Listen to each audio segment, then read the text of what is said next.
อ่อนกันไม่โตไม่ขี้เงาเข้มแหลมเรียบเรียงงามกุศลกุปากุกกุกนเฮายำนั่งเสื่องยำไม่วางเสื่องในก็สึกนั่งตะลากว่ารับตาวันรับตาอย่าก็เจ็บตัดนั่นเสือวะถูกขันถาวnày ở rồi đan bắn tam thị ra bên sau yếu có bớt xuân lùi yếu nàyทำพุทธกิญญาเข้าสู่สุสภาพประมาณนี้ไว้เจอปองเสวะมันเป็นนำอยู่สองเป็นสองป้าในกุ้ยในเป็นเรามันอ่ะ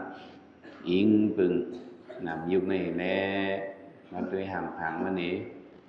เป็นสังว่าเป็นกลสังว่าเป็นผี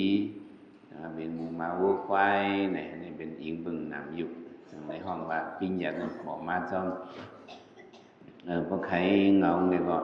มันnhiều lýสภาพประมาทน้องวะนามารูปา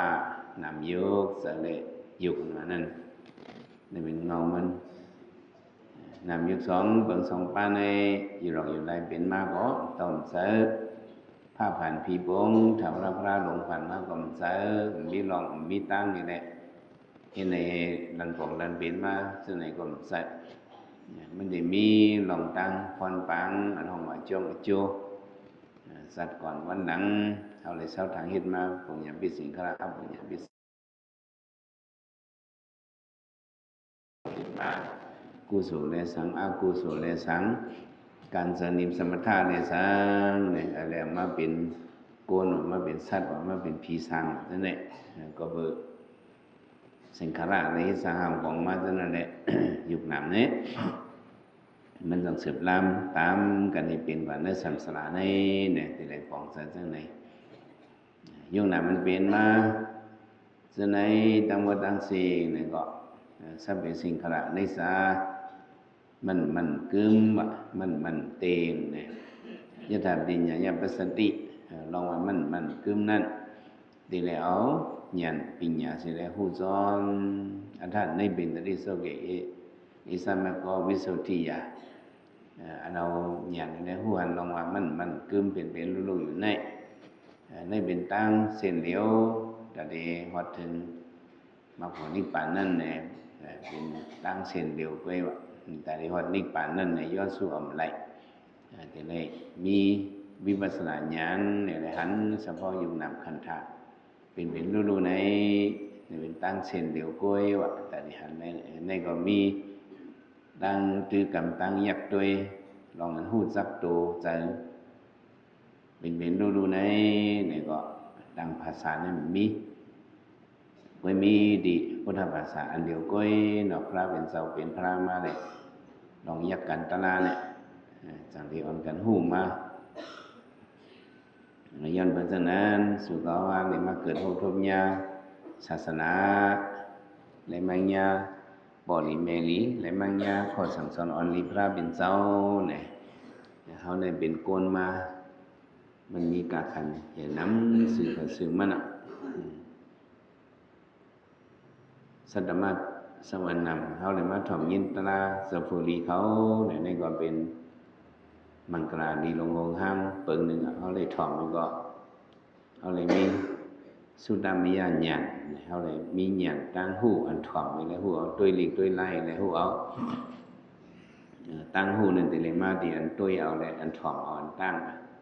สุดามิยาญาณโอ้จะนั่นมาย่อเอามาถ่อมย่อขึ้นมาคุกคนตัวขึ้น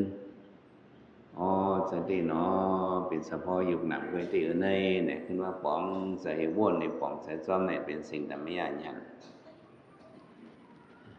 ซึ่งหลังว่าเพียงหลังพระเป็นเจ้าพ่อมาเป็นนิสัยทุกขอนัตตาอสุภะมานั่นเอาขึ้นมาพึกเพด้วยหยาดเอาอยากด้วยสปอตรามันเนี่ยอันในห้องว่าภาวนามญาญาณเนี่ยพระเป็นเจ้าพ่อเล็กขนาด3 ป้าก็ฮอบางทีมันตั้งเล็กขนาด4 ป้าของพระเป็นเจ้าพ่อเล็กขนาด4 ป้าในเป็นอันละอเนกสะ ทุกขะอนัตตะอสุภะเนี่ยho ba อสุภะเนี่ยก็สังเกตho อสุภะเนี่ยคนเราอัตตสมัมปิยนัตถินะคนเราเนี่ยหักโตผ่าโตมันหักว่าโตเปิ้นให้ก่อนเลยก็บ่หันถามว่าตั้งหันตาเขาเนี่ยมันเป็นตาขวางมันหันผิดไว้อันเป็นอนิจจานั่นตาเขาตั้งหันถึงว่าสมาเป็นมันคือมือเป็นนิจจาอันเป็นทุกขานั่นตาขวางเขานั้นสมาหันยินเอาว่าเป็นสุขะแก้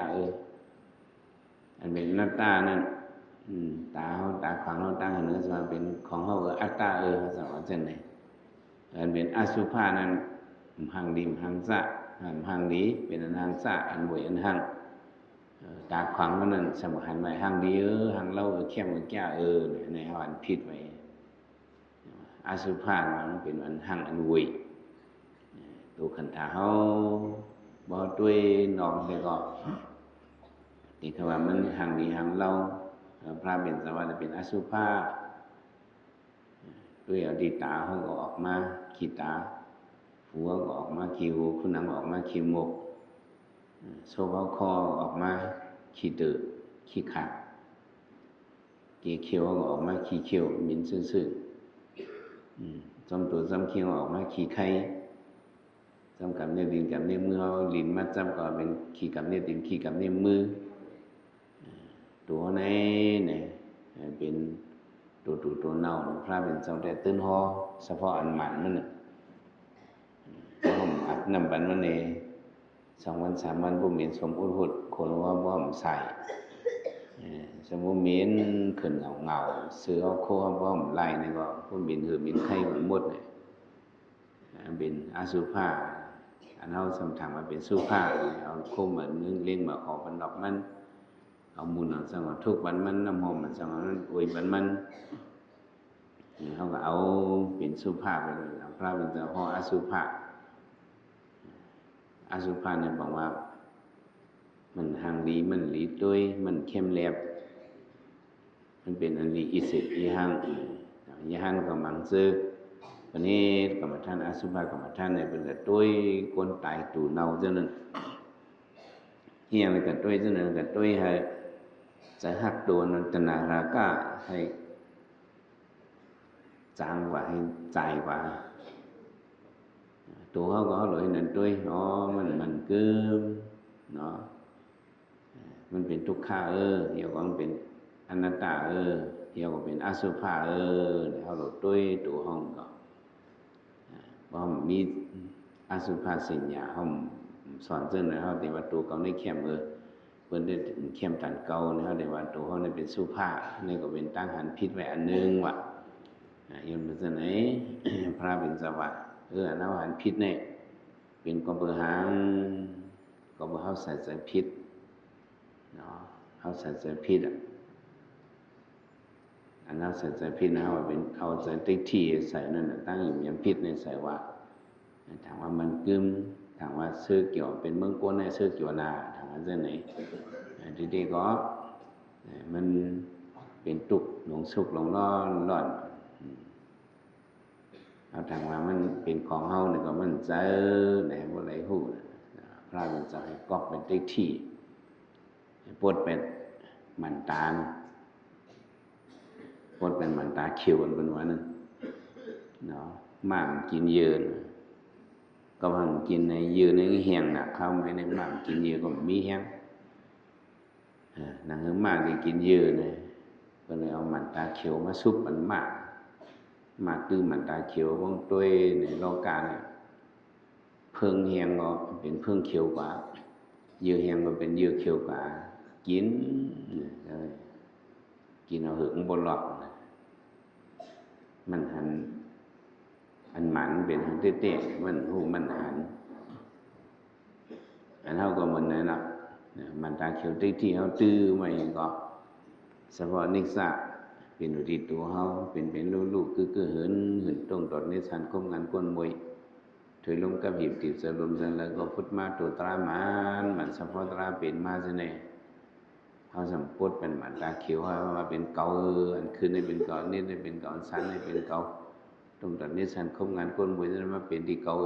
เนี่ยเขาสมัยเป็นเจอเป็นหมักมงเนื้อวางเนี่ยในห้องพุทเลยหมันตาเขียวเนี่ยจะได้ถ่อมตะลาพุทแบบที่หมันตาเขียวนั้นเขาจะได้หันเฉพาะอันหมันนั้นย้อนนั่นแหละมานั่งนิ่มตัวนิ่มเจอน้อยเปิ้ลตัวเนี่ยเนี่ยhọ ta nhàn để tôi giờ ông mà ta khiếu tươi xu về tôi mình tự có cái cái gì tôi ta la cái lù tên này nó mình cơm tê thôi mày này còn xưa mày vô nơi anh mày nên có miền nít anh san anh tay lom lém nít chín nít thoát không chít không sót tay lấp tay lép mòn nhép san phương san phanมีเนี่ยเฉพาะนู่นเหลียวแหลกลายแต่ด้วยเรื่องที่กะด้วยที่ทุกข้าเวนะเฉพาะทุกข้าเลขขนาดนี่ก็เหยียบคันเจอทุกข้าเลขขนาดตรงนี้ก็เป็นอันดีจุดดีจันได้เฮ้ยพวกอะไรตัวขันฐานเนี่ยทุกข้าไม่เนี่ยเราถูกเพนอตั้งสัมสาก็เฮ้ยเนี่ยพามตามันหล่อนยามตื่นเขามานั่งนิ่มตัวนิ่มใจในเปิดด้วยเงาตื้นสภาวะมันจะเป็นหือมาเขาถามว่าตัวเขาคือถามว่าตัวเขาแก่น่ะมานั่งด้วยเนี่ยมันหนีมันสาตีมันอ่ะสาตีเงินน้องเนี่ยเขาเนี่ยเป็นตัวข้าเนี่ยนี่มันเขาหลุดด้วยได้มันถือเป็นว่าอะไรต่างเนี่ยเปิดด้วยมันด้วยตัวข้าเวนาก็อะไรหันปลาลองรู้เหลียวเรียกหลายมันเฉพาะเปลี่ยนมาจะได้เปลี่ยนหางมันรู้ว่าหางมันถัดลิ้นน้ำไผ่ลมหางมันรู้เหลียวแตกใหญ่หางมันสันพินสันพอนเน็ตที่เน็ตทอดเปลี่ยนหางกล้วยมันรู้หางกล้วยมันเอาว่ามันเอามันว่าติดๆกล้วยมันถ่วงความเฮาก็เอาได้เลยจอมหลังมันน่ะเอามันจอมหลังเฮาหรือจอมหลังมันก็ลอยเพ้อลงก็จอมลอยมันหนีมันจึงก็จะเฮาก็อย่าไปหิบอย่าไปเนี่ยอย่าไปมั่งนี่ตัวก็เป็นมาแถมผู้จอมเป็นมาก็อะไรผู้ลูกก็อะไรหันจอมกุกรรมในเฮาได้มีญาณหันสมมติว่าตัวเฮาเป็นอยู่เต้ๆเนี่ยว่าเอาญาณเฮ็ดก่อมันเฮาได้ฮู้มันกะก่อนตอนนั้นแหละทำเอาญาณเฮ็ดก่อแล้วเอาตัณหาเฮ็ดก่อเอามันตาเขียวเฮ็ดก่อแล้วเฮาตุ้ยก็ว่าตัวเขาในแคมแก่มันคือมือเขาใจหันก็เป็นนั่นถึงที่ทำมาให้การตรามาบทแบบมันตาเขียวติดทีก็มาสอนโดยหลีเนี่ย